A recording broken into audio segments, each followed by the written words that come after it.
The Great Christmas Debate!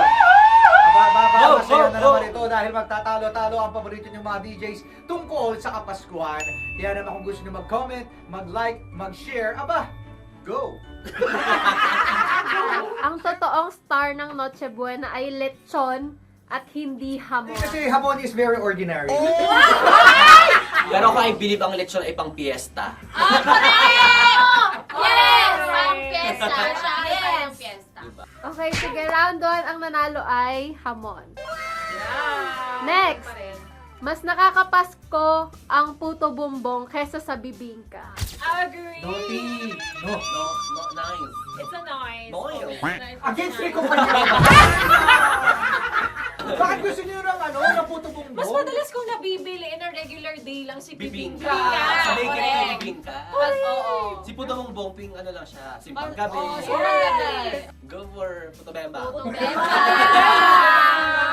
bembang! Puto bembang! Nanalo ay puto bembang. Ang mga dapat makatanggap ng aginaldo tuwing Pasko ay mga matatanda, hindi bata. Naughty or nice? Guys! Sino ba nagbabayad ng kuryente? Sino ba nagbabayad ng tubig? Di ba matatatanda na? Bata pa rin kasi wala naman silang capability to buy gifts and for that, diba? Matatanda. Ano bata ka? Puto Pag-Christmas, ang masasaya lang naman talaga bata eh. Tagahawak lang kami ng mga napamaskuhan ng mga Sa inyo din napupunta yun Tagahawak lang kami. Pag baso ang binigay mong regalo, hindi mo gusto yung niregaluhan. Pag hindi mo bet, ba't mo bibigyan? Actually, oo nga, in the first place, hindi mo siya e-effortan na magregalo kung hindi mo siya bet. Siguro hindi tayo bet eh, kasi hindi siya nagbibigay. Ngayon magsalita ka! Ilang taon na! Naintindihan niyo naman. Meron po kayo makikita ang mga regalo dyan sa ilalim ng Christmas No tree. way. No way. Yan. Bunot po kayo ng isa. Uy, go. Ang tanong ay ang statement, hindi masarap ang queso de bola. Lasang literal na bola.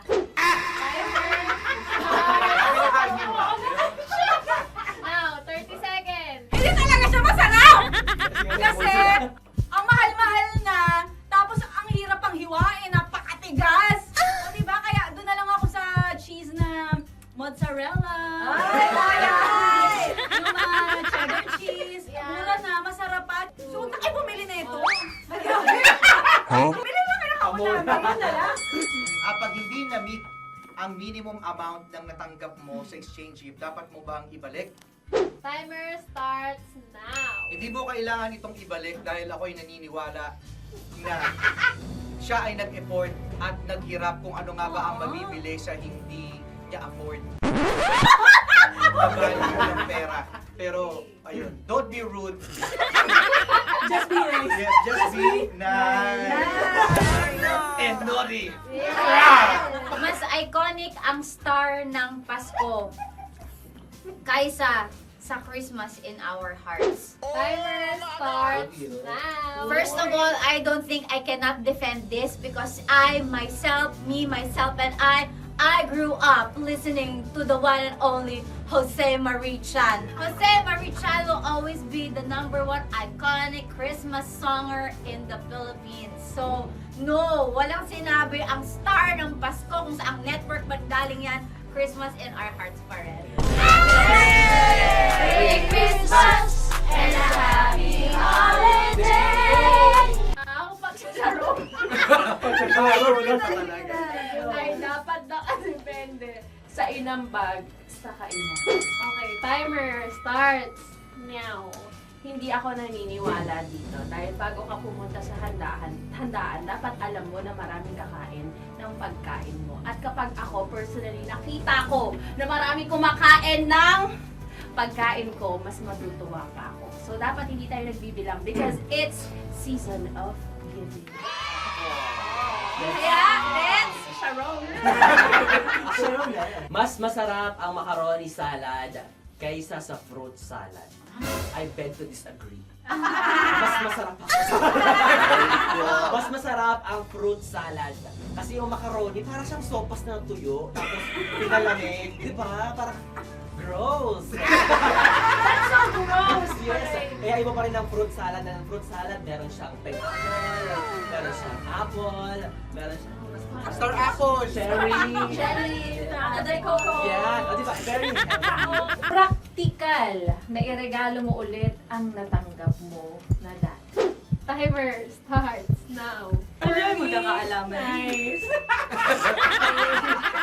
Wait, hayaan yung depensa ako sa Practical for me kasi paano ko yung natanggap ko ay hindi ko naman na siya magagamit or parang nadobla siya, diba? Might as well, ipamigay mo na lang siya ulit as long as tingin nyo naman yung pagbibigyan nyo ay makakatanggap nito ay magagamit pa rin niya and I thank you. So yung mga regalo ni Mama Lex dati. Kaya pala hindi niya alam. Ang sabi ko lang practical, but I'm not saying na ginawa ko na. Gagawin siya na. So there you have it, mga yes friend. Ito ang ating The Great Christmas Debate 2026. Meron natin para next year ito na rin i-replay natin. At maraming salamat kung meron kayong comments, reactions. Comment nyo lang yan dyan sa baba.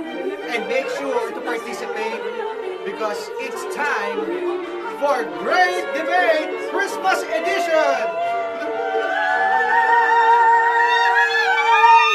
Ano pang ginagawa mo dito, ha? Sinasabi ko na nga ba eh. Solid yes friend ka talaga. Dahil nandito ka na rin lang, sige na, Mag-like at mag-comment ka na. Mag-subscribe ka na rin at i-click ang notification bell para mapasali ka sa mga kalokohan namin. Bawal na bawal mag-no dito, ha? Kasi